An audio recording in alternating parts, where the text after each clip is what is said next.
Hey everybody, welcome to How the Sausage is Made with Chris Cosentino, where I talk with chefs, restaurateurs, athletes, philanthropists, and pretty much anybody that inspires me. We look below the surface, behind the curtain, and dig deep into how these people got to where they are today. Wins, losses, and everything in between. All right, everybody, I'm really excited. I have known Chef Doug Keane for, do I really want to say how long we've known each other? It's been a long time, dude, like 20 plus years. I'm gonna think the first time we officially met, I want to say, was it Redwood Grill? Either that, Redwood, it was when you had, well, you were, it was when you were taking over Jardiniere, is Yeah, when we which was first met. Redwood. Yeah. Oliver was working with you. You had taken over the top part of the dining room, right? Oh my God, yes. Working with George Marone And opening. and Oliver was like, you gotta taste this guy's food. I'd heard your name, and he's like, you gotta taste this guy's food. It's better than Marone's. That was a long time ago, dude. It Yeah, he makes, was right. I mean, it's really funny because there's a lot of crossover in this industry of how we all know each other. And I think people, when we're all in school, when we're all in culinary school, everybody says, mind your P's and Q's because it's a really small world. Mm, And I think now, so more than ever, as we get older, we see that. We're seeing this, the loop. The loop's getting tighter and tighter. And totally. it's really pretty cool to see where people go and how it expands and comes back. But that bubble, that circle of people, it just keeps getting tighter and tighter. Yeah, it does. I agree. It's kind of fun, and to see the careers and the changes that happen even towards the end. Like I've known Mark Doman. We cooked on the line at Les Pinas. That's where I met him back in 1996. Mark just finished a 20-year run at one market like yesterday or the day before. It's amazing. His best man at his wedding, and it's just like it's so cool to see this stuff, and we're still all hanging and all cheering for each other, obviously. It's pretty amazing, that crossover. Like, not many people can say that. Like, Les Yeah. Pinas, that's a big one. So I want to start at the beginning because I think you have a very, very interesting project, which you're doing right now at Cyrus, and how you've transformed dining there. But I want to start at the beginning and how you got from there to where you are now, because I think there's a lot of legwork that goes into being who you are today. Hmm. You've done a lot, you've seen a lot, you've gone through a lot, and I think a lot of people need to hear that. Great. Where do you want me to start, chef? Let's start at the beginning, dude. Wherever you like, what was that first inkling when you were saying I want to cook, right? Because not everybody really gravitates towards the kitchen. I mean, I started as a dishwasher at IHOP, right? Like, So awesome. That's so so great. everybody has their like initial buy-in to this game, right? Mine was a couple. I so Midwest work ethic growing up in right outside Detroit, Michigan, in Dearborn. Parents had just like drilled working hard. That was like the main thing. Dad kind of was a raised very poor, dirt poor, and went to night school, worked on the police station, got his law degree. My mom had her own business. It was Midwestern work ethic. So they drilled that into my older brother and I from early on. Immediate gratification of doing jobs like digging ditches and mowing grass, 'cause I could see the reward. Like even cleaning my mom's beauty salon on the weekends, I would see the mats clean and the smell after we the cigarettes out of the ashtray because they used to smoke there, and I'd like scrub them and be bright. So I love that. And then there's a few other things that happened. My mom was a great cook, and she would work her butt off all day and then come home and cook. And then a holiday she cooked. And I didn't really like, I was into sports a little bit. Like I love basketball, but like I didn't like sitting out there watching football with my dad, my brother, and all the people. And so I would go into the kitchen and cook with her, and I loved it. And I loved and I also loved seeing things get eaten and people happy right then. So there's kind of this connection. And then two other things kind of happened. My Catholic high school that I went to had cooking, and I really wanted a date, so I took cooking 1 through 4 with Sister Josephina and got a date to the prom because of it. I loved it. And That's amazing, my by the way. dad's best friend was a gentleman by the name of Stan Bromley, who was a hotelier for the Four Seasons. At the time, he was at the Hyatt in 1976 when it opened in my hometown. I was 5. Stan was my dad's best friend, and he became my second best friend, my mentor, my second father. And I gravitated towards Stan, and he was on the food and beverage side. And so everything Stan did, I idolized. And so it all kind of came together in high school where I was like, my brother's like the smart one, and I like doing things. And he's like, well, go to hotel school. I'm like, yeah, And so I applied to all the hotel schools. Was pretty sure I was going to Florida International University down in Miami. I was so excited. I was down on spring break. I'm gonna go get a tour from Fort. I was taking a bus because Stan had hooked up a tour with the dean, and I called back to my mom, somehow I called into payphone to check in with my mom on spring break, and she's like, "You got into Cornell." I was like, and everyone was surprised. She thought it was a computer error. It actually kind of came out of her mouth. She's like, I signed it for you before they changed their mind." That's hysterical. Yeah. I mean, when my brother went to college, my dad said, "Hey, loosen up and have some beers when you're up there." And when I went to college 4 years later, he said, all you need is a 2.0 to graduate. So we were on different paths, my brother and I. And that was it. I'd worked at a hotel. I'd actually worked at the Hyatt. Stan had moved on, but I stayed close to the Hyatt, worked there during high school as a busboy. But just, the energy, the food, the people.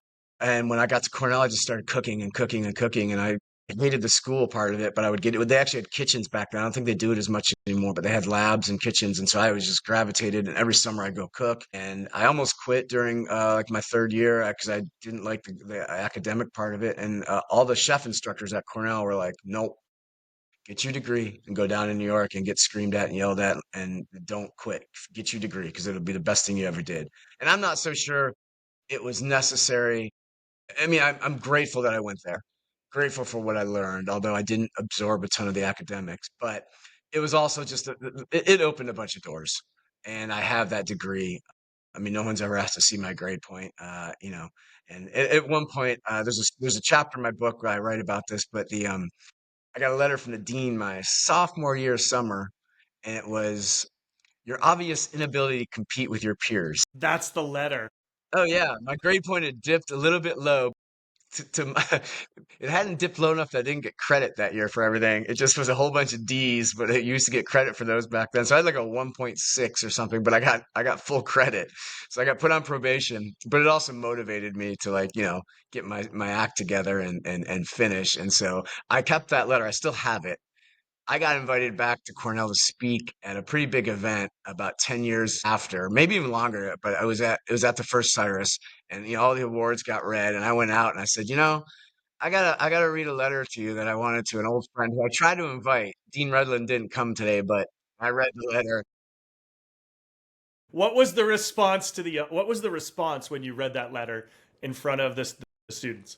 There's a couple parents in there too, because it was a graduation style weekend. It was and the parents caught it right when I started reading it. The students didn't know what was happening, and then they just laughed and cheered. Like I'm trying to play down the awards because they're like, whatever you get. But I was like, before I did, I said, let's go over those awards one more time. And there's my obvious inability to compete with my peers. That is amazing. Angry Like, Irishman. and I think that's actually really interesting because a lot of us attend school. Well, culinary school is very different from Cornell, right?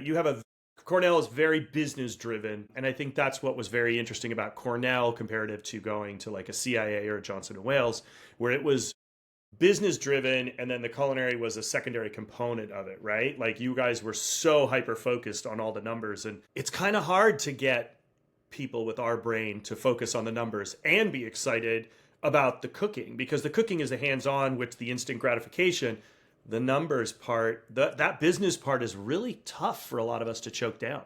My mom and dad told me, we don't want you to work the first year. We want you to focus on school. We'll support you with whatever you need. They were remarkably generous. And I lasted about 8 weeks, and I went and got a job at Johnny's Big Red Bar and Grill because I had to, like, I needed to, my head was too foggy sitting in those classrooms, and I needed to work and do that because my brain just, yeah, I wasn't a great, I mean, high school was actually easy for me. I wasn't challenged, and that caused its own problems. When I got to college, I realized how smart I wasn't, like with all of my roommates, and I was like, whoa. I think that's really important for a lot of folks to understand because there's definitely different connections when you're cooking when you're hands on, like you said earlier, the instant gratification is that dopamine hit that keeps us going back. It's really hard if you don't have that same dopamine hit when you finish or calculate a problem, like a math problem. And I think there's multiple different styles of learning and different types of people. But that part is really like sitting there and going over. I'm sure you had to do some of the same things I had to do when I took the business aspect of school, where it's like build a P&L statement, read your P&L statements. It's like business plans and business models, and you're reading them, and the numbers are just going all over. It's just like, Yeah, yeah, I that didn't get it. that it didn't work. Yeah. At least it didn't work for me. I wish I was able to have focused at that point and taken it My all in. dad was an attorney and did some really cool work, like really pioneering work in the legal field. But like the amount of the length of time that like it would take to see fruition, I was just like, wow, like I can make dinner and they eat it and they're happy. Like that was the drug, that hooked me. And then right from Cornell, I moved down to Manhattan. I took the advice. I took the advice to go to the big city. Girl that I was dating who broke my heart like pretty much the instant I got there. And I was all alone in this big, scary city and getting screamed at to move faster. And it was the best thing ever. So what was the first job? So did you have to do an internship when you were at Cornell, or was it just full on I, school? Or I didn't have to, but I did. I went for a semester and I actually went to the Four Seasons in DC to work for Stan, but he wouldn't let me work in the kitchen. He put me in bellhop, concierge, housekeeping, laundry. I did every front of house position in the hotel and hated it with a passion. And I actually, that's when we had crossover because Red Sage Grill had just opened. And I begged Stan, and he got me, and I went and staged there one day a week just to get in the kitchen, and I was able to work with Mark over there. Well, and actually, there's a guy by the name of Bill Telepan. God, there were so many people that came. That's a really powerful restaurant where a lot of big names went through that restaurant. He was like Huge. I might have that name wrong, but he was like the head chef or the working chef for Mark there, and he was amazing. And I just got to go in and sort peppers and do coulis and strange shit, but I was so happy because it kept my brain going. And I knew then that Dan was like, "You're not gonna work," and I just kept saying, "I got to be in the kitchen, man. I got to be in the kitchen." I think he was trying to talk me out of it because he just knew how hard of a life it was.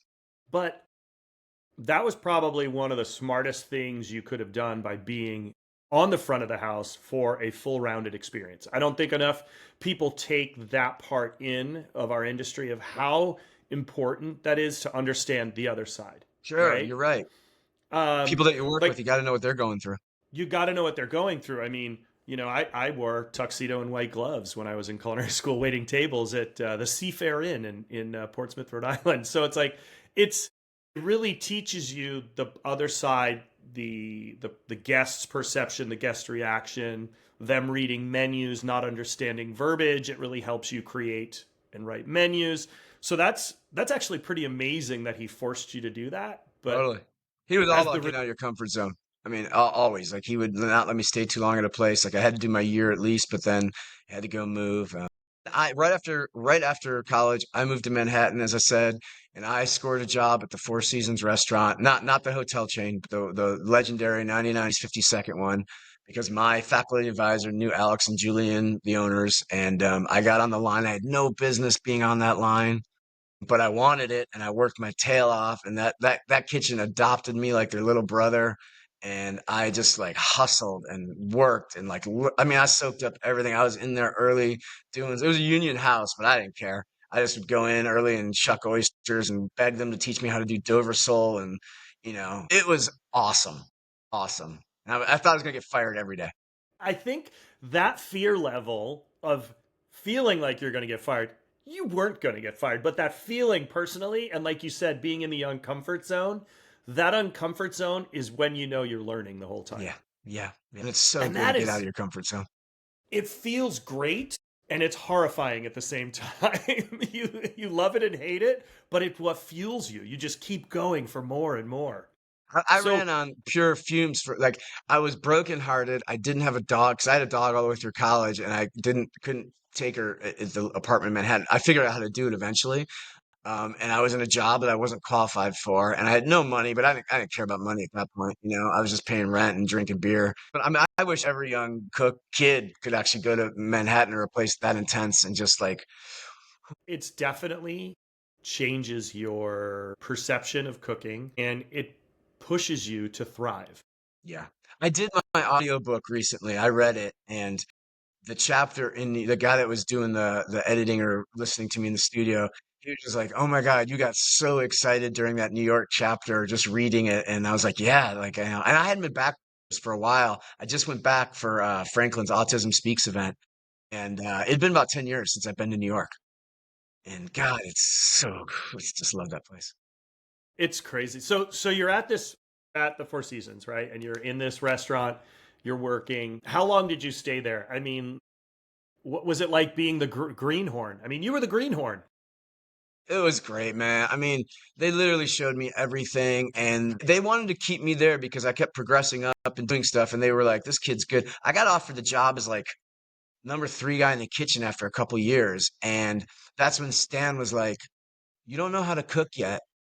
You need to learn how to cook." The food there was good, but it wasn't like, it wasn't mind blowing. It was great ingredients and decent technique, but it was rack of lamb and Dover sole. Great for me.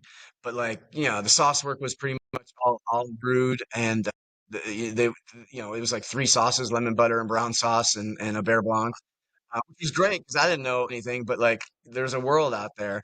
And so like Stan said, you stay, you take this job, you're going to be there forever. This is your home. He says, and I think you should go other places. And so I started looking around. So I was there for about 3 years. I left one other time in between and went back. I had a really interesting experience that I write about at Picheline, where I got chased out of the kitchen by my friend Terrence. Screamed out because I didn't take the job. He got mad at me because he offered me a job and I'd said no, thank you. After I thought about it, it just wasn't enough money, and he just chased me out of his kitchen. It was great. And Oliver was there. He was line cooking at the time, and that's why I was there staging. And I had to run back into the kitchen to grab my knives and run out the kitchen door. That is hysterical. It definitely sounds like Terrence back in the day. I mean, Oliver that night was like, he's like, I'm like, you're paying for beers all night at this bar. He kept introducing me because I think what he's screened it was, you're gonna be 40 effing years old, and not know how to cook a fucking thing. And Oliver kept introducing me to the bartender that way, like, oh, this is not gonna be my 40-year-old friend who can't cook. God. So I did that, and then I bounced around a little bit. I ended up leaving New York City for a year to take care of my father who was dying. He had been diagnosed with stage 4 cancer back in Detroit. So I went back and took care of him for the last year. And then after he passed, as hard as it was, my brother and I got even closer, and we were like, we wanted to stay together, but I needed to go back and learn how to cook. And so I ended up going back and getting a job at L'Espinasse. I tried to get a job there earlier. They weren't hiring, and then lo and behold, actually Stan walked my resume over to the St. Regis, and I think maybe even to Coons or the GM, and told him the story. And I got a call from Coons on my home number in Dearborn, and where I was staying at my dad's place, and he said, if you're coming back, we do have an opening. I can't offer you something until you're here, but are you coming back? And I'm like, I'll be back next week. He's like, come into the kitchen, and I did, and they hired. What year was this? So Noel passed in 96. So it was 97, 97 January, February. Yeah, it was at the beginning of the year because he passed in January, or we buried him in January, and then I was gone within a couple weeks. Packed up a U-Haul and my dog, and my friend Rochelle found me an apartment downtown, and I took a dog, and I moved in and started working, and that was brutal. I was grieving, depressed, and it once again way over my head. Like I thought, I'd been promoted to sous chef. I'd been offered some chef's jobs. I even took a job as a chef at a place for like a little while because I thought I could cook. I was like, man, I got this. Um, I was like, who would do this, man? I walk into that kitchen and there are 12 people who were in the exact same position I was and who were better and smarter and faster than me and could actually. I walked into that place. I think I staged there. Um, do you remember? Did you ever know Stuart Women in the Midwest? He was there. He was there for a while. I think I got his last name right. And he, I staged, and he said, "Hey, dude, get those tongs out of your back pocket." I walked in with tongs in my back pocket, and it was he was doing me a favor, and he just I was like, "What?" He's like, "Throw them out." I was like, "Boom." and I threw him out. I mean, I was so out of my league, but man, this place was scary and spotless, and the food was just singing, and none of it made sense. And I was like, this is where I need to be. And it was horrible. Like it was not a great kitchen to work in. It was abusive in the terms of like they tried to break you. I didn't care. I did care, but I had like this foundation that like I could always get out if I wanted to. Like I could go back to Detroit. I had an out. I mean, I just had this thing like I'm gonna be here for my time, and I'm gonna learn how to cook, and it's gonna be worth it. I'm gonna put up with whatever they throw at me, and I did, and I was grateful for it. I mean, not grateful that other people had to go through it. Sometimes you learn more from the assholes than the good guys. And yeah, Coons himself wasn't an asshole. He was the most amazing, talented cook I've ever seen, I've ever witnessed. Flavors, technique, just brilliant. And I know he had to go through hell to get there. But just the way the kitchen was ran, it was like that army mentality where you try to break people down. It just wasn't necessary. But I was actually fortunate enough to be able to bounce stuff off of people like Stan and other people in my life and be like, all right, when I get there, hopefully I won't do this, you know. And I definitely swallowed some of it and perpetuated some of it until I kind of caught myself and then realized like you don't have to run a kitchen like that. And then I finally got sick of it after a little while, and I was sick of the weather, missed my family. My brother and I made a deal to get the family back together. My mom, who had divorced, my mom and dad divorced before he got sick. She had moved out to California and San Francisco, and so Chris and I made a deal like we were going to get to San Francisco to be with mom. So I picked up and moved out to the West Coast and landed. And then he eventually moved he had married and had kids back in. And he'd taken over my father's law firm and had golden handcuffs because he was doing really well. But he picked up and got licensed out in California and moved his whole family out here. So we settled here. And then I landed at Jardiniere. Crazy. So I want to ask a quick question because I don't think people, not a lot of this younger generation knows about L'Espinasse and the people and the talent that was in that kitchen with you, right? So why don't you rattle off some of your cohorts that were on the line with you? And I mean, Floyd Cordo's. Floyd was the sous chef, maybe exec sous when I started. And that was the biggest treat in the world to work with that guy. I mean, Amazing man. amazing man, amazing cook. Like he wasn't of that mind frame, by the way, of beat you up. He was tough, Nope. but man, he could teach you, and he actually. I actually kind of regret like I'd only been there for like 6 months when he left, and he wanted to take me with him. He said, "Do you want to come work with me?" I was like, "I want to put my time in here," and he respected that. But man, I kind of the food went down after that guy left. Actually, it went way down. The technique was still there, and the cleanliness and the order, but like the food, that guy was genius. Man, rest in peace. I know, right? Like he wasn't a tough, he was tough because he had standards and he held you to the standards. Perfect. He wasn't abusive, he wasn't mean, he held you to the Yeah, standards. he was like And your dad being that's stern. Like you just respected exactly. your dad because like he was your dad, but he was right, and it scared you to like, hey, no, do it this way. Yeah, chef. Yep, sorry. Yes, chef, sorry. You know, and it's like I very much so miss Floyd. Man, Mark Doman was there. Martin, who's now at Revelry and Wynn, was there. Mikey Caldrick was there, who moved out to New Jersey. David Goodman was the sous chef there. At the time, I think there was, I mean, Anna Klinghoffer, she ended up going to Park Slope. I mean, it was just deep. There was not a bad cook in the place. And like, we just came in and just like, I mean, I must have lost 30 pounds the first 2 months because I was just running and running and scared. I'd be in at 5 a.m. You know, we would work lunch for a while. I was on the lunch team. We would stay till 7 or 8 prepping. And then Dome and I would go over to the Typhoon Brewery across the street. Can't remember the bartender's name. And then the night team would come over after they got off, and we'd still be there. And they're like, "Oh, you're in the shits tomorrow. You got nothing for the lamb setup." Brutal. So you move on from there and you're out in California now. And how did you get to Jardiniere? How did that happen? I staged around for a few weeks, and my ego was so hurt, so bruised coming to San Francisco after New York, because New York was in my mind, and I'm pretty strong in this opinion, like the food was just a different level in New York at the time. California had great ingredients, okay technique, but everyone was still kind of praying to the altar of Alice Waters. They were afraid to break any molds, and everyone had crispy chicken with fingerling potatoes and Hobbs bacon on every menu, and it was tasty. And it was cooked right and juicy, but it was like, And then like every kitchen I staged in was dirty. And I was like, whoa, like, how am I going to deal with this? Like, I remember going to I'm not going to name the place, but like it was a restaurant and they were famous for their braised monkfish wrapped in banana leaf or lotus leaf. And I was like, okay.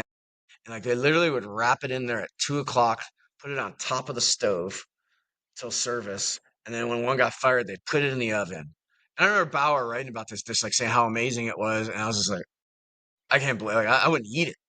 And the kitchen and I was just brokenhearted. And I was just like, what am I gonna do? Like I gotta find something. Rebecca Chappa and I had gone to Cornell together, and I reached out for her, and she said, you gotta come meet Tracy. She's like, you gotta come meet Tracy. I'm like, okay, great. And I didn't want to do theater food, and I didn't want to do high volume. I wanted to like elevate to like 4-star status because that's where I was. And so I was already kind of like, I don't know. But go meet her. So I showed up in a suit and tie because that's what I do, you know. And Tracy had wet hair. It was a February. I think they were getting ready to do like a Valentine's Day or a truffle menu or something like that. And so and I could tell she didn't jive me at all. I could tell she was just like, who is this kid in a tie? And I wore one of my dad's ties, you know. And but she was great. We had a really nice talk, and she's like, you can stage. I'm like, great, thank you. And I did. And by the end of and I could cook, man. I was a fun, strong line cook, and I was so I cooked on the fish. I entremeted for the fish guy Lucas, and then like halfway through they flipped me on the fish, and I just crushed it, baby. I just crushed it, and What's funny is I know this because the rumor mill was flying at that point that you had staged and who have you seen this guy? He just worked the station. It was crazy because it at that point when you first came to SF, the rumor mill within cooks, within chefs was tight and it would trickle. Like trickle out. Have you heard about this guy? Everybody's like, oh my God, somebody's gonna get him. You gonna get him? You gonna try to get him to come work? Like I remember hearing about you and it was just like, holy I was a shit. good line cook, and I loved it. And so I wanted a management position though, and I didn't. I mean, I didn't mind line cooking. I actually loved it, but I wanted to move up. Like I wanted to open my own restaurant, and so I told Tracy that, and she was like, so Richard Reddington was the chef de cuisine or second in command there, and it was his kitchen basically, and I was like, Tracy, I don't want to work under someone else for that long. And she's like, Doug, she goes, Richard got me to help me open this place. He will not be here in 6 months. He will leave. I'm like, she's like, I know this. She goes, has he told you that? She's like, no. She's like, she goes, you're gonna stay here. And she goes, and you can move up when he goes. And I was like, nah. I said, I'm gonna go work for this place, MC Squared, that's opening. They offered me like a sous chef or exec sous or some sort of management position. And I said, I really think I want to move up. And she's like, no. Wait, this is like a couple meetings. And she's like, no, you're gonna work here. And I'm like, chef, I'm like, can I think about it again? And I'm gonna come back and tell her no. I said, I think I'm gonna, she's like, Doug, I don't know those people. She goes, I want you to work here. You should be here. I'm gonna move you up. You just be here. And finally, it like hit me like a light bulb. I'm like, this woman's telling me I'm gonna work for her, and she wants me. And that's the thing about one of the things that I've learned about women is they manage and lead so much better without ego. Terrence Brennan would have thrown me out of his kitchen. Coons would have just dismissed me. Tracy saw something in me. Yeah, she's like, this kid's good. Even though she didn't like me at first, she thought I was too polished. But and like this guy, she got to know me. And she's like, no, I want this type of guy here. So I'm going to convince him to be here without ego, without pretense. I mean, I told her twice I wasn't going to do it. And she's like, no, you're going to do this. And finally, I was like, I'm in. And God, the best thing I ever did was work for that person. She was amazing. Not only just with the freedom she gave me, but like what she taught me about Californian seasonality, but how she taught me to manage people and manage a kitchen with a heart, but also firm. I still had some of that screaming, yelling going on because that's all I knew. And like, I don't know if I ever heard her raise her voice. I did it out of fear and losing control of the kitchen that I thought that's how you brought it back into, but like, and then just watching her, like, one day she gave a female cook off. She called, and I was pretty much in charge of the kitchen by that point. And she's like, I gave her name off. And I'm like, why? She broke up with her boyfriend and she's sad. I'm like, no. I'm like, no, chef, no. I was like visibly upset. And she's like, Doug, I know you don't care about relationships because you're just motivated. She goes, but it's important to people. And she was having a tough day and she needed a day off. She's like, you'll figure it out down there. And I was like angry, but like I took that in, man. I took that in and was like, huh. And like people loved her. Her whole management team loved her. The restaurant rocked. I mean, we did like 6.9 million that year, I think, and we were cranking. And the thing, what I didn't even say is what convinced me was that crispy chicken was cooked on the skin, on the bone. The steaks were being seared to order, rested, basted. The fish was cooked to order. The sauce work was Richard and Tracy had implemented this amazing sauce program where it was all reductions. Quail stock was quail bones and quail essence, and beef stock was beef essence. And so it was real cooking and at a high volume. And actually, what I brought to it was I eventually showed her like we can do more volume if you want to. Like, instead of heating up the mushroom soup to order, which I get why you do it, we sell 50 of them in about 30 minutes in the pre-theater. I'm like, we can heat up a pot at a time, put it into a bane. It'll be gone within 20 minutes, chef, and it won't ever taste. I said, if you can come taste it one time and tell me it's not the same, we'll get rid of the bane. And she was like, let's try it. Because she was all against it. And she's like, let's try. And all of a sudden, like we're scooping ladles out on the front. So we took that off of the hot apps so we could focus more on basting the scallops. And so it was great.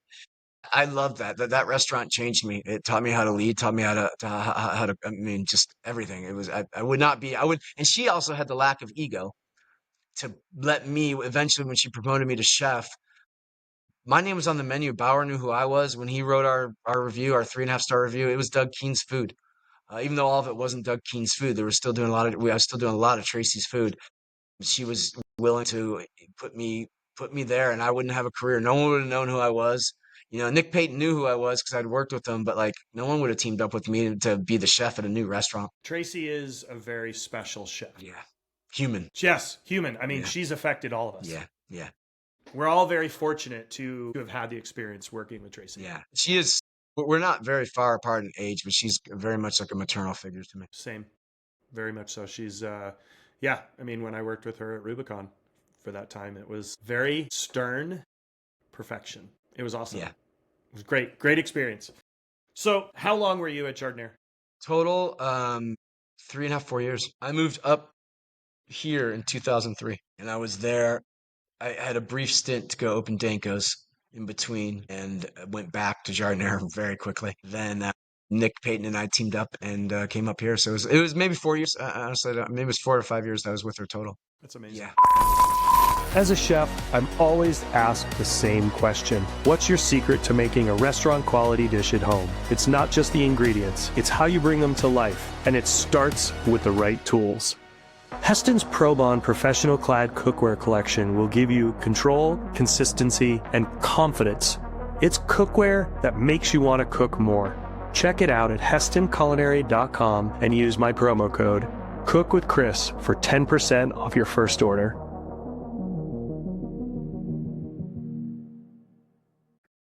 So, you partnering with Nick Payton to open, what was that like and how did that come to fruition? We had worked together briefly at the Ritz-Carlton. I did an externship in a summer, or I took a summer job out in San Francisco when he and I got to know him. He was up in the dining room, but Gary was down underneath in the restaurant or whatever it was called, the grill or whatever. Got to know Nick a little bit there. Would see those guys when they came to New York for like beard events or dinners and stuff, and then opened Danko's with them. And it was brutal because Gary was it was just awful. And I saw he and Nick were he just didn't treat Nick well. I didn't treat the team well, and I could become disillusioned. I was pretty close with him before that. The stress just kind of got to him, and so Nick and I bonded by opening that restaurant together. And I decided that like I wanted my Nick at some point. Like I saw what that took off my plate to have someone like that. So I was like, before I left, I pulled him aside and said, I don't know what your story. I don't think you're going to be here very long, and I know you can't talk about it. If you ever wanted to do a restaurant together, you're the guy I would want to be as my partner. And I had no chops, man. Like, I mean, he knew me and he knew what I did there, but like no one else knew me. And then I went back to Tracy for another year and a half, and she put my name on the menu and got me the press. But I still was like, I was still a young buck, and I wouldn't have teamed up with me if I was Nick Payton. I would have found someone with a much bigger name and pedigree. And he called me one day and was like, I actually thought I was looking at a space because he and Gunter Seeger had been talking about opening a space in San Francisco. Oh, I remember Yeah, that. because he had done some work for him in Atlanta, and I was like, okay. And And actually, at the time, Bobby Stuckey and I were talking about opening a place together because he was getting ready to leave the laundry, and we had been introduced through a friend. And Nick called me and asked me to look at the space downtown. I can't remember where it was, and I went and looked at the kitchen. And I thought I was looking at it because he wanted a chef to look at it because Gunter wasn't in town. And I was like, "This is a cool space." I'm like, "But like, I mean, this is a kitchen that I could work in." I said, "But Gunter ain't gonna take this kitchen. He's too." And Nick kind of looked at me. He's like, "This is for you and me." I was like, I said, "Nick, I think we missed the conversation." When did that happen? Seriously. When did we Yeah. decide? And if you know Nick, and if you actually know Carla, his wife, you'd be like, that stuff happens all the time with him. And so we teamed up, and I actually was teamed up with Bobby at the time, but I put the dynamic trio together. Bobby ended up bailing to go move to Boulder, obviously, and his story's written. But we were all three going to open up Cyrus. He was actually on the lease with us in the beginning, and he's just like, I'm just going to go do family. But we had actually signed the lease in Healdsburg for the first time. And so Nick and I got together. And literally what happened was I got legitimized the second my name appeared. What was it? Grace Ann Walden? Was that her name? Yes, yes, Grace Ann Walden. The The Scoop. Scoop, Inside Scoop or whatever. When she wrote about Nick Payton and Doug Keane teaming up, I got legitimized. I was like the Serial Macchione of the West Coast, like was teaming up with this young buck, and I was all of a sudden a stud. And that was it. We It's wrote our amazing. business plan, raised money, and opened up our dream restaurant in Healdsburg, and had a magical ride for 7 years. We'd also opened up Market beforehand just to kind of keep busy, and sold that at some point, like while we were doing Cyrus, just because it didn't make financial sense for us to be involved. It was like the revenues just weren't there for us to have anything, so we sold it to our chef Eduardo, and which was great because he's had it ever since. But we did Cyrus and focused on it. I mean, I think Nick and I have opened up like 7 or 8 restaurants together now, maybe 10. It's incredible. I think, and I remember Top Chef came through. They did the finale there with you. Yeah, the Voltaggio brothers seasons. Yep. Yeah, It that's was, right. They did the finale there. That is right. I forgot that. That was fun, actually. Yeah, we had a great ride. It was a great restaurant. We had a great team. The physical space was a little brutal, and it was just like not a healthy setup with the situation with the landlord and the way the lease was and the hotel. They needed stuff. We didn't want to do it, and there was just different egos, and so the lawsuit happened. It was a nasty fight, but it ended up just fine. We got a bunch of money, and he got his lease back, and we got to move on, and it took us a while to do it. And as I write in my book, it was like 10 years in between, but it was like I was broken at that point. I was burnt out, broken, and didn't know if I wanted to do it again. A lot of stuff I didn't like in the industry, couldn't figure out while I was still running the treadmill, the little hamster wheel. We thought about what we wanted to do differently, and we set out on a path to be like, all right, we're going to reinvent the dining journey for the guest. We're going to move them around for this long experience. We're going to make the disparity between back and front house pay go away, and we're going to just kind of run a different restaurant. And it took us a long time to get here. We were closed the first one in 2012, and we reopened this finally in 2022 after a lot of a lot of starts and stops and starts that was documented. We were with Sean Parker for a while as our investor. A lot of fun with that. It just ended up not working out towards the end. We were at a couple other sites, the zonings, and then this thing kind of opened up magically. We snagged it and then signed the lease, and then COVID hit 6 weeks later while we were raising money. yeah, COVID put a kink in everybody's world for I sure. mean, it One go thing, ahead. Sorry. no, no, there's one thing I want to talk about if you're comfortable with Yeah, it, and I want to talk about your health because we missed a big section in the middle here, and I'd kind of like you to talk about that if you're comfortable with I'll it. talk about it all. I mean, there's even mental health stuff that we can go into that I write about in the book. So at the first Cyrus, actually right before the first Cyrus, sorry, I was cooking on the line at Market, and had a massive seizure. I didn't know what it was. I'd had some small ones before, and then on the line I had one, and then I was up in the office a couple weeks later and had one where I couldn't breathe. And Nick walked in, and I was white. Got to a doctor a couple weeks later because days off and stuff, and was diagnosed with a brain tumor and it needed to come out right away. They were like, okay, go here, go there, and then tomorrow. We ended up getting to another doctor through Stan actually, and put the brakes on it for like 2 weeks while they could diagnose it a little bit more specifically. And then I went in, and it was a chondroid or chordoid meningioma on my on the motor pathway on the left falx. And so basically it was messing with my right side. And I got luckier than anyone, Chris. It wasn't cancer. It was just a brain tumor. They didn't know if it was cancerous at the time. They thought it was malignant, but it wasn't. And so there was not even any follow-up. I have scar tissue. I don't walk right. I have bad balance, but I couldn't dance before, so I have an excuse now. And I got really lucky. I did therapy for a while, and I slowed down for a little bit, but I also kind of got reignited because I got scared, and yeah, it set me back. But honestly, there's a lot of people that have a lot worse brain tumors. I got a good one, and got really lucky and got a second chance. I think more what happened was mental health stuff through the first virus and just not taking care of myself and being depressed and not treating it, or treating it through alcohol, through other things, through unhealthy lifestyles, and basically getting to a point where I write about in the book. It was a 4-star dinner at the end where all the 4-star chefs were there, and I just had this. I was already closing Cyrus. We'd already announced that the lawsuit was settled. We were closing, and we had a couple months, and so we were able to play it out. It was like the highlight of my career. I was obsessed with being 4 stars since the day I left L'Espinasse, and I had it, and I heard all these other chefs talking about, could I get a Michelin? Could they get another star? Could they get higher on the 50 best? Could they? I was just like, what is this? And I sat there and I literally just drank myself silly that night and jumped in a car and drove home to Healdsburg. I was supposed to stay in the city, and I got home to Healdsburg, and I don't know how I made it and shouldn't have made it, and it's not anything I would condone. And I'm embarrassed about it, but I mean, but it happened, and I was like, whoa, like what is wrong with me? And so I kind of did some deep introspection and thought about like what I didn't like about myself, about the industry. Like I became more obsessed with like chasing stars and losing stars than I did about taking care of people and making people happy and taking care of the staff. And that bothered me. And I thought the whole industry had gone that way. And I didn't blame the other chefs for all that they were talking about. They were still in the game. I was basically checked out. But it like, I was like, wait a minute, what's wrong with us? Why do we need to be told we're great by other people who don't even like, not even our investors? They're just like people who sell tires, sell water, and sell insurance. And I'm like, well, what is this? And so I did some really hard looking and was like, I'm not going to do it again the same way. Um, the ego was just too inflated, or too, I read too much stuff. I obsessed about stuff. I literally invested $500,000 to make bread at the second Cyrus because I went down to Joe Robuchon after we got our Michelin stars, 2 of them, and we're like, all right, this is a 3-star. And I saw his bread program. Nick and I looked at each other and like, we suck. And so we went back up and spent $500,000 to make 16 little beautiful breads and give them away for free and staff 2 people because we thought that's what would get us a 3rd star. And I don't know, maybe it would, but really, It's it it's interesting that you say that, because chasing stars, chasing accolades, chasing reviews has become the bane of a lot of restaurants' existence.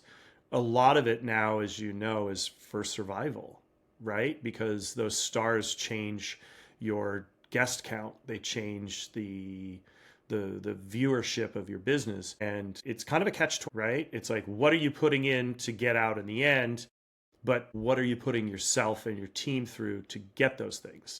so I don't know if you remember Mobile and AAA. They used to come through to do their 5-star, 5 diamond thing, and then they would give Yeah. you a report at the end of the year from their inspectors that said, this was great, this was great. You didn't greet us. You got a ding for the napkin on the floor, whatever. Bauer or whoever reviews in the new in the Chronicle or the Times, they write your tuna tartare sucked. This was great. They own their thing. The ones we're talking about, the San Pellegrinos, the Michelins, they don't supply you with any feedback. So there's no legitimate criteria that you can say. Like when I love when I hear like, oh, they're opening and they're chasing after Michelin stars. Well, what the F does that actually mean? Because I don't know. I've had them and I don't know. And I've asked them for feedback, like, how do I get better? Or we're not critics, we don't tell you that. But they have all this power. You listen to news like CNN or at PBS, anyone will say, oh, a Michelin rated chef or a top 50 world's best. They just take it as is. Everyone's looked into these things. And I'm not saying it's not somewhat legitimate, or maybe it's completely legitimate. But like, if you have no way of judging what you're being judged against, how can you put any stock in that? And it's not even the awarding of a star. Yes, that helps business. It's the taking away. Let's say you have two Yes. stars or 1 stars or 3, and then you lose 1 or 2. You're going out of business, man. Because people now think over here, you're not good anymore. You're not as good anymore. 1 star over here, 1 star in Europe used to be like this, holy cow. One over here, like, well, why didn't they get 2? Why didn't they get 3? Well, I mean, I don't know why, because they don't tell me. And so like I let that all go a while back. And so I mean, they get to do what they want to do. But like let's not forget, like they sell tires, right? Like and they didn't sell tires in Japan and they released guides in Japan. Now they sell a lot of tires in Japan. God bless them for being good marketers, good business people. On the flip side of that, they have a lot of unchecked power that I wish was checked. And you know, now you got the states paying for someone like Michelin to go in and rate because it brings tourism. Okay, but like there's small businesses that really can be affected by this stuff, and I think it should be looked into. Let's like show open up your books, open up your critiques, your inspectors books. You don't have to do trade secrets, but like let someone check this and say like, yeah, these guys really do go 2 or 3 times a year, and they went to Cyrus and they didn't like this, they like this, but they don't have to tell us that stuff. But someone that can verify that they're getting it just because of how powerful it is. Not because I have a grudge or anything like that. It's just like, man, let's say we got another star and then someday we lost it. I guarantee bills would go unpaid and people would get fired and we'd eventually have to shut down. And that's a lot of thing to put in someone who doesn't actually tell you. So I write about it quite a bit in my book because it means a lot to me. And it's also where I got my. Have you read the book by any chance?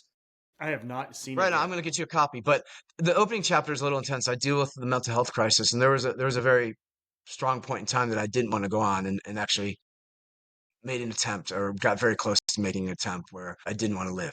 And it was because I couldn't imagine the failure of it was getting this restaurant launched. And I couldn't go on. I didn't know what else I was. It was my whole identity. And I got lucky. I got some help in a number of ways, and am grateful for it. And got to the place where I'm healthier and I know how to treat that stuff now.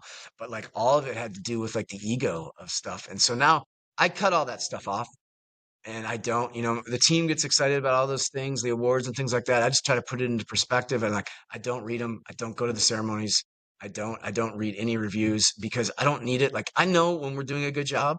And I know when we're not because I actually talk to the guest and I look at it and I can also say like I know how to cook. I mean, if we're always pushing ourselves, that to me is more important. And so I've been focusing on the other aspects of connecting with the guests and connecting with the employees to make this a healthier life for all of us. And I'm healthier for it. I think that's really huge, right? Like one of the things you talk about is the taking away of the stars. I mean, we can mention Bernard Lousseau, who took his own life because he thought they were taking away his stars, which unfortunately It didn't. they did not take his And he still stars, haven't. and he took his own life. And then I put this in my book. I mean, his wife and his daughter lost an amazing man, and all because of the fear of Yeah, this. I mean, Chris, I had a gun in my mouth, thinking I didn't want to go on anymore, and it wasn't about a star, but it was about a failure of this, and not being able to pull this off, and not knowing what I was supposed to do. I got more than that. I I got get more it. than that. Where I think that that's a really important thing to talk about because there is identity, right? Of what people think we are and who we are, and they pigeonhole us as this is you. So when you think about the world as a whole, it's truly only three things where you are addressed by a title: Your Honor, Doctor, Chef, Yeah, yeah. And why do like what right? is that title? Like I I know. don't know.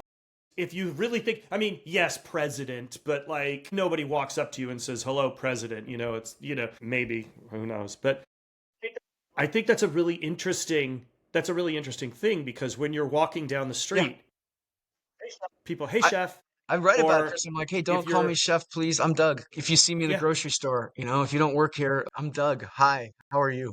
it's an interesting thought, right? And there's and this happens a lot in professional athletes too. When their careers are over, they feel like they don't have their identity anymore. Nobody knows what they are. They don't know what to Hmm. be.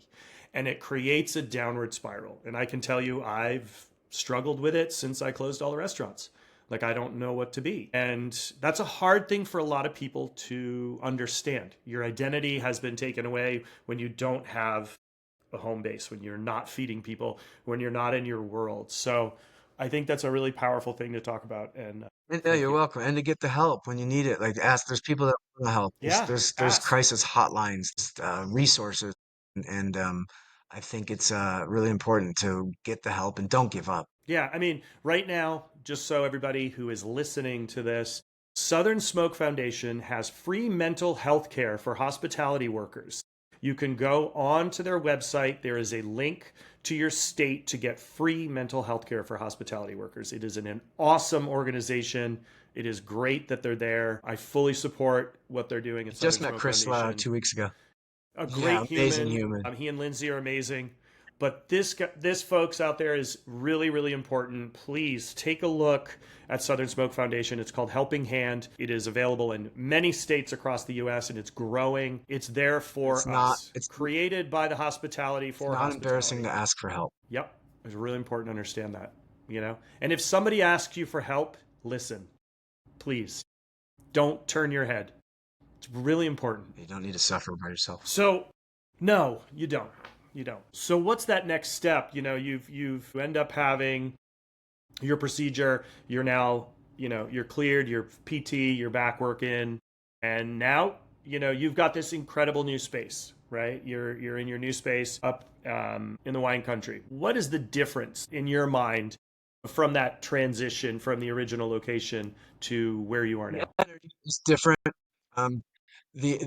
So I used to think before I went to Japan, I used to think that if you weren't in the weeds, that testosterone, that energy wasn't flying around in the kitchen, that you weren't doing good work. You weren't producing good food. And I went to Japan and my eyes opened and saw this calm, quiet kitchens where they were producing some of the best food I'd ever seen. And they were doing it by mise en placing everything except for what was absolutely necessary at the last second. Something steamed, something seared, ice, something fried. Instead of 12 pots coming out at once, it was one or two things. I was like, wow, it's quiet in here. It's like, I think so. It was hard to switch stuff at the first Cyrus. I tried a little bit, but like to switch culture is really hard in the middle. When we opened this one, I said, I'm going to change the culture here. We're going to engineer this so that it's actually doable. We're focusing on the last things that are important, like the last touches, so that we're not having that frenetic energy in the kitchen.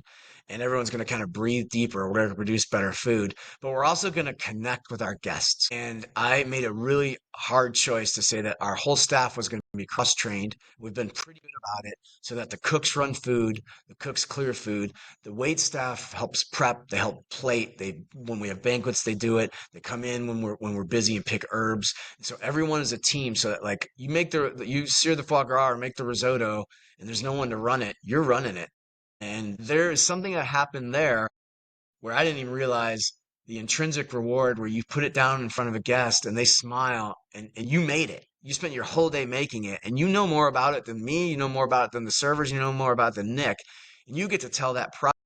They come back from the kitchen and be like, Chef, you should have seen their face. I'm like, oh, yeah. We also have an interaction in the kitchen where you get to get up this. So we do a journey. You hang out in the Bubbles Lounge for a little bit, like right now we're doing a gazpacho consomme. You get your glass of champagne, your martini, whatever. 15 minutes and you come in and you sit down at the kitchen table. It's a beautiful little U-shaped wooden kitchen table and you get to watch us cook, but you also get to get up and interact with us. You get to actually grab a bite in the kitchen during it. And people talk to the cooks and and they feel like they're seeing behind the scenes, but it's also calm and it's beautiful. And there's fun music playing, there's acoustic rock playing. I'm wearing a t-shirt because I want people to feel comfortable like they're in our house. They're on our front porch having a drink. They're in our kitchen watching us cook. Then they move out to the dining room to their own table, and it's a little bit more traditional dining at that point. But it's also the interaction with the cooks. You're looking out over the vines. You're 10 feet above the floor, so it's like hovering above the vines. It's the most beautiful like view in the world, in my opinion. It's got a sense of place. And so you also get moved every 45 minutes or so. So you're not sitting at the same chair with your back sweaty against the table. You don't feel like it's about 2.5 to 3 hours. You can go as long as you want in the dining room or as slow as you want or as fast as you want. But most people about 2.5 to 3 hours. And then we get up and we take you through a magic Willy Wonka chocolate room that you already passed when you came in, but didn't notice it. And to laugh and to smile and just hopefully connect with your guest and be present for the food.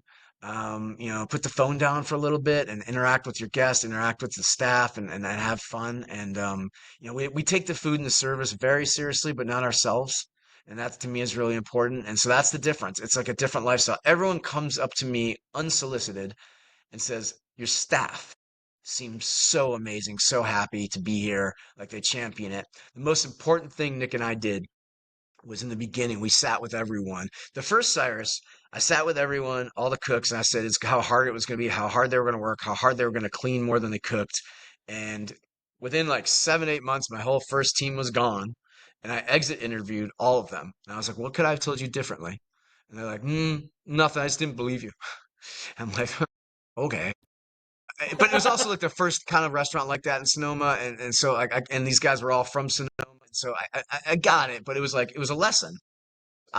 Nick and I personally, so we did 2 or 3 interviews with everyone before we hired them. We explained how it was different. If you're a cook, you're going to have to go out and talk about food. You're going to have to know how to clear tables, pour water. And same thing with the front of house staff. The tips, whatever extra tips are all pooled because everyone makes above $75,000, but there's extra tips from the guests because they want to. And so everyone's sharing it. Um, and we said, this is different. Do you get it? And we sat with them for at least 3 or 4 hours and talked with everyone individually. And it was by far and away the most important thing we did. And even there's a professor from Harvard who wrote a Harvard business case study on our business model. And he said setting the culture was what these guys did right. Because now when someone new starts, they basically hire the new person, the team. Like we make the decision, but we're like, do you want to work with this person? And like, yeah, we like this person. And then they perpetuate the culture now themselves. I mean, they did this family meal at Thanksgiving and Christmas time. I didn't know what was going on. And all of a sudden I come in and there is named place tags for all the food and it's all on like not in hotel pans this time and it is like the most beautiful spread I've ever seen. They did this all because they wanted to for each other. It was the most amazing. They brought a tear to my eye. And they do stuff like on the weekends and they're like we just had she's been with us for a year. She's only leaving for 6 weeks. She's going back to Singapore for like 6 weeks. She's coming back for her visa for the next year. There was like the biggest going away party I've ever seen on my plate. I'm like, she's coming back. But it was great because she had just gotten engaged and her fiance is part like he works a single thread, but he's in here all the time cooking, and she brings her dog to walk, and it's a family and it's a culture, and it's the best thing I have ever done. And I say it. That's Nick is very much like Nick and Drew are very much a part of this, but I'm so proud of what we've created here. So what I want my legacy to be this place.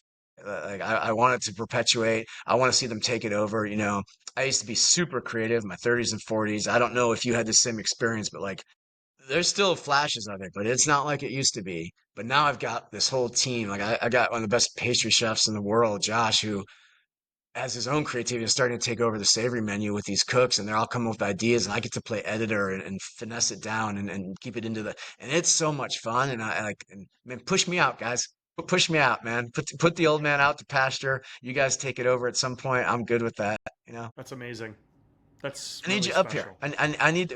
Let me like bring your wife up. Let me cook for you guys. I Yeah, would love please, that. my guest. I got a place for you to stay too It'd if you be want. fun.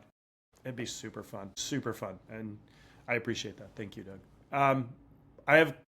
What is your feeling on social media versus real life right now? Because we do definitely see a world of the restaurants through social media, a perception versus reality of the world is what I like to call it. Uh, I the only thing I can tell you I understand is the importance of social media and reaching people, the power that the influencers have over people. Like we had a PR team that suggested we bring in these, and I was just like, really? And they're sitting there. Like there was a time where I had a seat, so we have seatings of 12. We had 6 influencers in with their partners or spouses, and I mean most of them were very sweet people. I looked up and there was 12 phones doing this. And I literally took my phone up and took a picture of it because it was pretty funny. And I was like, man, I, I, I don't get it. I get I get what it does to business. I don't understand it. I'm not good at it. I guess I wish I was. We try to we're trying to develop our own social media style where it's just like we're trying to show what we're doing here each day. We've been talking about like the message we want to give, but I'm not sure it's right either because after those influencers came in, we had a whole different type of clientele for a while that they listened to them and they were there. And so it does drive business. It is what I see online is, yeah, very different, and than what the reality is, and so I think I'm an old dinosaur, I guess. So, like again, put me out to pasture, brother. What has been your worst mistake? Like, you know it and I know it. We both thrived off Food Arts. That was like our magazine of the time. And I know there's that section, what did the guests know? When they made a dish that was a hit and then they talked about their duds. You remember that? That used to come out every month? Yeah. I loved that because it was like true admittance of failure, right? And I think as we get older, that is a huge thing. Recognizing mistakes, recognizing self-editing, right? What has been your worst culinary mistake? A dish that I still like that just bombed completely. It was a poussin, a breast of poussin poached in, I made a cauliflower cream and then I think a cauliflower puree underneath of it, but it was gently poached. And so it was cooked at like 60 degrees Celsius in the milk, in the cream. So it was denatured, but it still looked raw, right? Rare. You're fighting an uphill battle right there. And it gets better, Chris. And then I made an uni froth to cover the top of the chicken. So I took a brown chicken jus with a little bit of the cauliflower cream to first glaze the chicken at the last second so it got shiny, but then covered the whole thing in uni froth. So it was uni cauliflower and chicken and rare chicken. Yeah. Man, I mean, I'm To sure it me, it tasted did. I mean, it had a whole delicious, bunch of different but flavors, and I mean, I like to think I have a really good palate. And I got the dish, I got why I did it, but like like it was like a fart in church, but not funny. no, because people I'm sure were just like, it's raw. The color's off. Everybody Yeah, freaks yeah. out. You got to get a lot of froth on top of that to cover that rare part about. But also, poached chicken isn't very No, and it's normal funny. I for a lot I of don't folks. like it. It's funny. Daniel Hum made me do it because I love crispy chicken. I love the skin and I love that flavor to it. I've always been like that. But I remember Daniel Hum telling me about like a poached or steamed chicken is his favorite thing. I'm like, all right, I'm gonna do this. I'm gonna get this right because I'm gonna see what I'm missing here. And yeah, poached chicken just is not a very American thing. So and rare poached chicken, Chris. Do you have any regrets? And if so, what would you change? Oh, yeah. I have regrets about like losing my temper in the kitchen and like and basically that's like losing control, not being in control and letting temper and ego. It was basically fear driven, fear of failure, but anger, and letting that kind of ride. And honestly, Chris, it'll occasionally happen still, even though I've got really good control. Like there'll be stressful points where I'm just like, and things that happen, where you're like, really?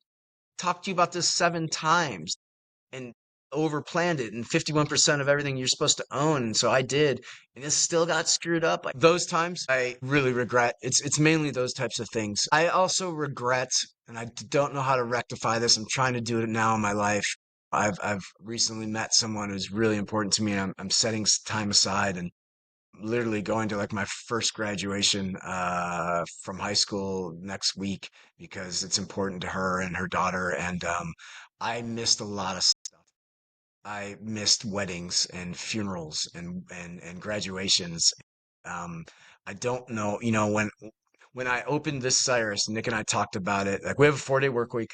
We're closed for 2 weeks in the winter, like 12 days with the days off, and then one week we close for the 4th of July week, so that everyone has a week off in the summer with kids if they want it, while they're out of school. And it's just a philosophy we made when we first for about a month we floated the idea of closing on weekends up here. I got super excited about it, but I just didn't have big enough balls, because business is crazy up here in the weekend. If we didn't have Saturdays right now, we would have 30-40% of our revenue is on Saturdays because it's so busy. So I couldn't do it. But there's a dream at some point if you're booked all the time and you could give these guys weekends off to have a normal life so you're a civilian. Those are the things I regret. I chose this path. I chose not to have kids because I've every chef I saw like was in the kitchen all the time, and my mom and dad were home a lot, and amazingly, even though they worked a lot, and I just knew I wouldn't do it. And so I don't regret not having kids. I regret like missing all the things for like nieces and nephews and friends, weddings and stuff like that. I regret that a lot. Yeah, no, I get it. I mean, it's funny you sign up for this industry, and I remember when I got married, they said you married a kitchen first. Yeah. I mean, did we really sign up for it or was it a vocation? I don't know if we signed up for it. We did and we didn't, We right? were I called think, to it. yeah, we were called to it. I mean, we definitely I can say the same thing, graduations, funerals, weddings, birthday parties, all of it. We all I we was miss asked to those be in things. one of my buddy Dave DeCoste's wedding when I was back at Les Monas like a year ahead of time, 6 months ahead of time. Will you be in the wedding? And I'm like, I can't take a weekend off. And he could not fathom it. He's like, what do you mean? It's 6 months. Like, tell them. And I'm like, nope, I can't take a weekend off and fly out. That was a different time. It was also a different Mhm. time too, Yeah. right? I think, but it also was a drive that we had to Yeah. go places. Yeah. Ego, drive, all that stuff, wanting to succeed, fear of failure. Yep. And that gets in the It way of does. life. It does. And I don't know how I do it differently because I'm actually pretty happy where I am, but I know there's a lot of scar tissue and I've been working through it in the last 2 years and trying to like, I feel great. I'm healthy and, I'm in a beautiful, loving relationship and that's pretty special. So, the next half's going to be a lot better. Yeah, for sure. I mean, I think it's about learning, it's about growth, and it's about being able to battle Yeah. your demons to get To to heal. be in a better place. Allow yourself to heal wildly. Yeah, yep. We got a lot of burn scars, and they aren't No. just from the kitchen. Agreed. What has been your best meal? Les Monas. I sat down in the dining room before I worked there. I was still at the Four Seasons and I read Rachel's article about his review, and she basically, she had eaten there 4 or 5 times. It just basically said, this guy is doing magical stuff that no one else is doing. So I got my butt over there and had dinner.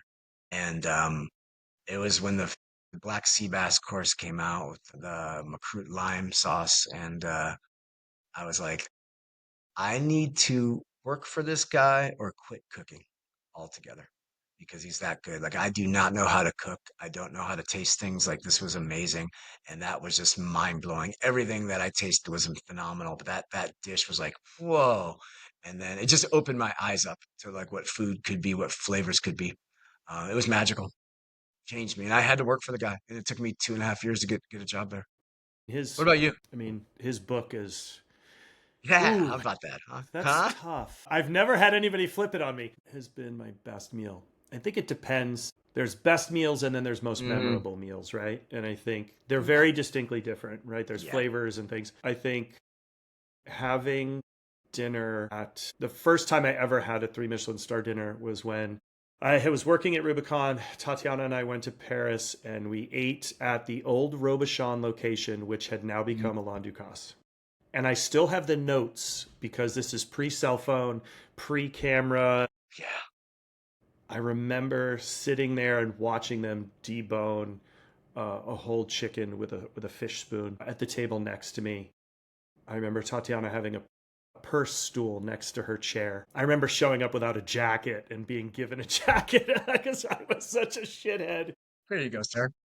But no, like, yeah, exactly. And they pull out like a cabinet of jackets to like try on different sizes, which I thought was pretty incredible.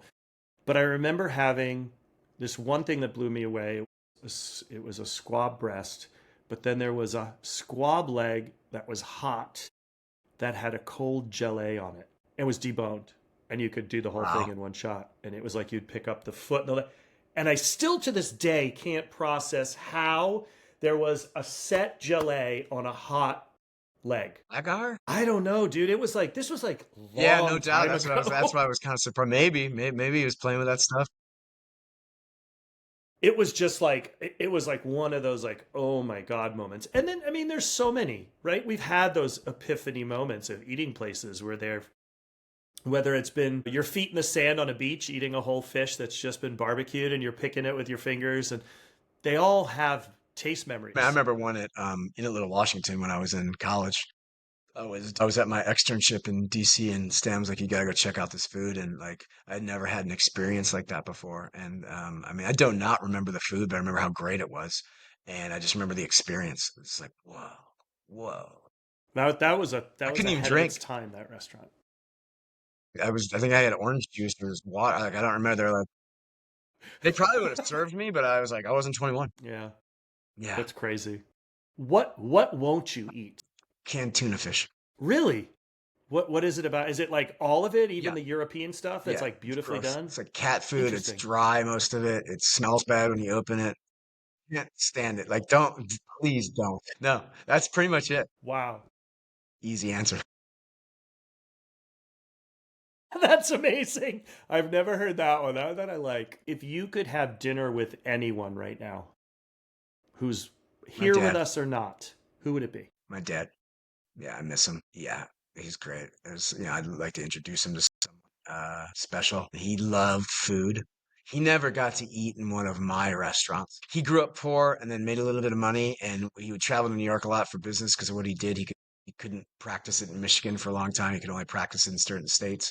He would go to New York and loved eating out in New York. And he did come to the Four Seasons when I was there for lunch, but like I was never the chef at a place that he was in. He would have just love. I think I'd rather cook for him than eat with him. Just but to have him for dinner would be truly amazing. But to sit down with him after would be pretty fun. What's your favorite cookbook? Wow, it's so different. There's a lot of the Japanese, the dashi book that I go to quite a bit. There's the umami book from the chef from Kikonoi. But God, there's times where I will float through some of James Beard's old books, American Cooking. I just flipped through. We're cooking a dinner for Jacques and his 90th birthday in October, and I was just going like I was like I think I had a bunch of his books up in my library, and so I went and grabbed them and flipped through La Technique again. Like that one, like I remember I used that quite a bit. Probably La Technique. That is what Yeah, got me through culinary school. I mean, like, and I had the La Tech and the La mm, Technique and La Method were the picture directives really helped. I mean, I'm dyslexic, so for me it was very much so a game changer because they would give you these books at school that would say, "Read this and then you'll be ready for class." And I was just like, yeah, yeah, "This yeah. isn't God, that'd be working." tough. I'm sorry.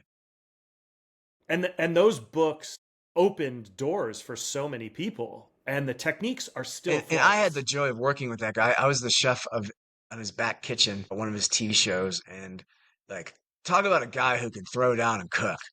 That dude is so good, such a great human being, like so God, just so good, so technically good. Um, so yeah, I would put Jacques' books as my favorite. Do you have a favorite kitchen tool? Yeah, the Grey Coon spoons. Yeah. So we used to get two or three of them when we started there. They would put our numbers in them. You get a number, and you would guard those with your life. Doman still has his. I think he might have stolen mine at some point. But now that you can get them on JB Prince, and they've actually made a smaller size, which is weird because I always thought that original one was like the most perfect thing. But damn, those small ones are pretty cool now too. So yeah, definitely the Coon spoon. I give them to people. I would say a second close is a corn creamer that I found, like a $10 peasandcornco.com, a corn creamer where you can just slide the thing and it just cuts it and creams it for you right then. I love that one. And every time I do an event and take it, like the chef inevitably is like, "Oh my God." And I have to leave it. I've probably given like 50 of those away. I've Oh never man, look even it up, heard of Chris. it. Seriously, Sounds amazing. it's such a great tool. Instead of having to like run the knife and then scrape, you do like fruit, fruit, fruit, and it's like done in 2 seconds. It is. Yeah. That's amazing. All right. What makes you happy as a chef? Right now, what makes me happy is watching this team create something and get it onto the menu and the pride in it. And I play like the role of editor and chief, seeing them kind of come up and take things away from me to do because they want to and they want to learn. We have a kind of a culture in here now that like they've been here for a while. We're going on 3 years, and a lot of them have been here for almost the entire time. And there's just a comfort level and a family level where like, um, we got this, chef. For how many years I cleaned the foie gras only. There's like two or three of them that'll come in and do it, and they want to get it done before I get here. Don't tell me they're doing it. Like I'll walk in and it'll be happening, and I'm like, oh my God, wow, look at this. There's things like that that are really, really fun to watch, and I love the drive in some of them to like to get better, and but also to have a healthy like they're healthier. They like these guys don't drink every night. They go drink and party a little bit, but they do other things and they have relationships and they're just healthier. I think that's great. There's a downside to it. Like we do education on Sundays. Josh implemented this thing on Sundays where he was talking about anything. It could be different yeast or modified starches, or it could be the history of Michelin or whatever. It's like pick a topic. Someone he does a lot of teaching, or they do. We asked them the other day who Ferran Adrià was. No one knew. No one knew. Nobody? And that's not common. Like, they wouldn't know who Ducasse is. They didn't know who Paul Bocuse was. They had heard of Bocuse d'Or, but didn't know who Paul Bocuse was. So there's some of that Josh and I are just like, oh, like how can you? They can name a TikTok chef. Can't believe I actually uttered that phrase, by the way. Well, I mean, yeah, I mean, people don't know Yeah, who no, Marco Pierre totally. White is. They don't know who Pierre. They don't know Pierre Kaufman. Yeah, yeah. So I don't Right. think that's great. I think like, you want to get in the history of it, but also that's like at first we're blown away, and then we're just like, all right, well, this is now part of our job is to like get them excited about this. And like I have a whole library. Like we have 3 hotel rooms upstairs. And one of them, I just like finally found a home for all of my cookbooks, like you have behind you, and I'm like, go for it, guys. Go up there and rummage through and look at them and get ideas and bring them down here and hang out with them and get excited about all these old shit. Cause like that's where my money used to go. You know, I'd go out to eat and I'd buy cookbooks. But so that, Isn't it amazing? All go right, for you it. ready? All right, Quick fire. coffee, Coffee or tea? Espresso or drip? espresso, Milk or no milk? Pancakes or pancakes, waffles? yogurt, Oatmeal or yogurt? bacon, Bacon or sausage? Chicken or duck? beef, Beef or pork? Quail or squab? ooh, quail. Hot dog, hamburger? It's cooking it. I'm confident they're both going to be good. It's kind of hard to Yeah, have I a bad know. hot And dog. there's a lot of shitty burgers out there, but I love a great burger. If you're cooking them for me both, I'm taking the burger. So here's the other question. While we're on burger, smash or regular? Regular and jack the Yes. fat content up. Get away from the 80-20, go 70-30. Put a little more fat in there. It's really interesting to see that Yeah. dynamic, right? Of the smash burger takeover of the world. It's because I they know can why cook they it. do it, They don't right? have to work temperature, right? You don't have to take a temperature. It's fast as all get up and you can push it out. But they are delicious. But have you ever been to the place in New Haven, Louis, the original hamburger spot? So Oh my good. God, dude.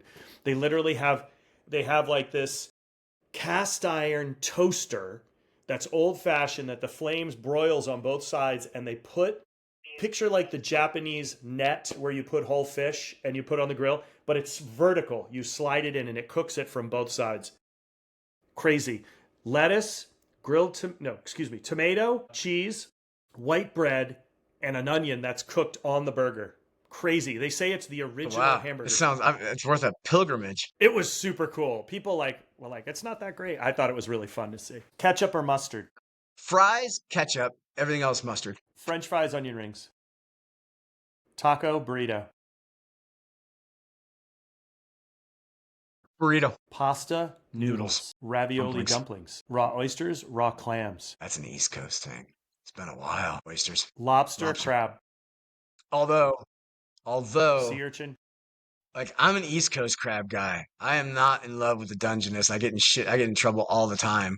But like so, like if I was on the East Coast crab, but out here I'd actually rather have an East Coast. I just like I grew up with the East Coast fish, man. Yeah. No, I did too. You know, it's like sea urchin, caviar. Sea urchin, Black truffles, white truffles. Dessert, cheese, cheese. Meatballs, sausage. meatballs. Pizza style. What's your favorite? Not California thin, but thin crust pepperoni, white Red wine, white wine. bubbles, Light beer, dark. Yeah, I knew you were going to say that. Light beer, dark cheap, beer. cold beer, super expensive champagne, White spirits, dark spirits. Ice cream, soft serve, gelato, sorbet. not sorbet, Cup or a cone. Chocolate or fruit. Honey or maple syrup. Favorite candy. Twix, Guilty pleasure. I know you're sneaking some shit Cheez-Its. you're not supposed to be. Cheez-Its. Cheez-Its are like crack. I don't even have any guilt about it.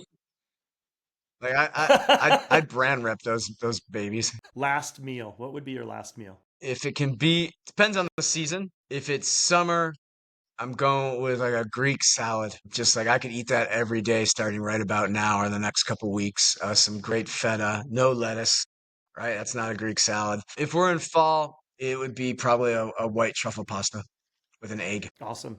Doug, thank you for taking time. I really Thank you, my appreciate man. it. I love you, my buddy. You too, buddy. Love you. So tell everybody about the name of your book. You can where get they it anywhere, Amazon, online. All booksellers are carrying it. It's called Culinary Leverage, A Journey Through the Heat. It's a memoir.